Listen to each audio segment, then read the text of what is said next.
सतगुरु साहब संत जन महिमा अलख नाम।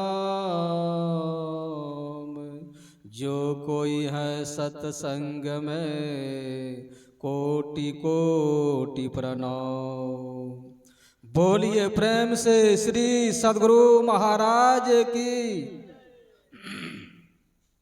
अव्यक्त रूप से सर्वत्र विराजमान श्री सद्गुरु महाराज के युगल पाद पद्मों में कोटि कोटि नमन। उनके हृदयावतार के श्री युगल पाद पद्मों में कोटि कोटि नमन। अपने निवास में निवासित परम पूज्य पाद ब्रह्मर्षि चतुरानंद जी महाराज के श्री युगल पाद पद्मों में कोटि कोटि नमन।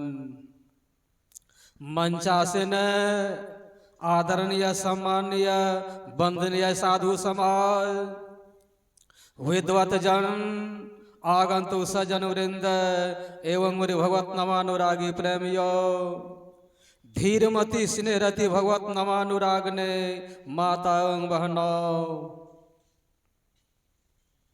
संत श्रोमणी श्री गोस्वामी तुलसीदास जी महाराज कहते हैं कि धन्य वह देश धन्य वह ग्रामा होत जहां सत्संग हरि नामा।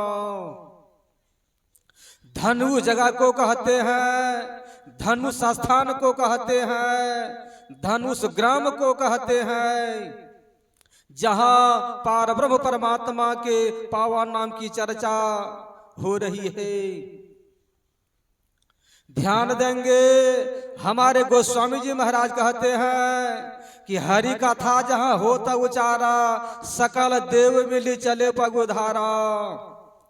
जहां सत्संग हुआ करता है वहां 33 करोड़ देवता 88,000 से नंगे पांव चलकर आने पैदल चलकर सत्संग जरूर श्रवण करने के लिए आते हैं। उसमें भी सबसे पहले हमारे हनुमान जी महाराज आते हैं। हमारे महापुरुषों ने कहा कि रामायण श्री तुलसी कृता प्यारे कथा कहूँ अनुसार सुंदर आसन सुचि सुभगा आइए पवन कुमार। हमारे हनुमान जी महाराज जब कथा प्रारंभ हो जाता है सबसे पहले आ जाते हैं और जब कथा समाप्त हो जाता है पीछे जाते हैं। ऐसे थे हमारे हनुमान जी महाराज। तो हम आप धन्य हैं जो उस पार ब्रह्म परमात्मा के पावन नाम की बहती हुई सरिता में अवगाहन कर रहे हैं। जो परमात्मा हमारे रोम रोम में, कन कन में, जर्रे जर्रे में, पत्तों पत्तों में, खूंटे में, खंभे में, लाइट की जलती हुई रोशनियों में, आसमान के टिमटिमाते हुए सितारे में, चंद्रमा के शीतलता में तथा सूर्य के तपते हुए गोले में, हाथी में, घोड़े में, ऊंट में, पिल्लू में, पकोचा में, मानव में, दानव में, यक्ष में, गंधर्व में, किन्नर में, अंडज में, पिंडज में, युष्मज में, अंकुरज में, 4 खानियों 84 लाख योनियों में भर करके सारा संसार परमात्मा से लबालब भरा हुआ है। जिस परमात्मा से एक बिंदु खाली नहीं, कोई एक ऐसा स्थान खाली नहीं जहां परमात्मा नहीं है। जो परमात्मा छुपे रुस्तम की तरह बैठे हुए हैं और सारे संसार की खबर को ले रहे हैं। यह परमात्मा की आवाज जहां तक जाती हो यह आवाज दूषित वातावरण को भी शुद्ध कर देती है। ऐसी क्षमता है इस पावन नाम की सरिता में। तो ऐसे सर्वशक्तिमान परमात्मा के पावन रूपी गाथा में हम अपने आप को अवगाहन कराकर धन्य कर रहे हैं।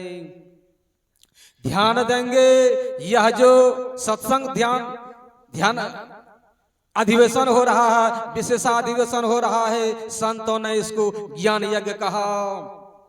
कारण इसमें ज्ञान की बातें ही बतलाई जाती हैं। पहले राजा महाराजा लोग विश्व विजेता के लिए अश्वमेध यज्ञ किया करते थे।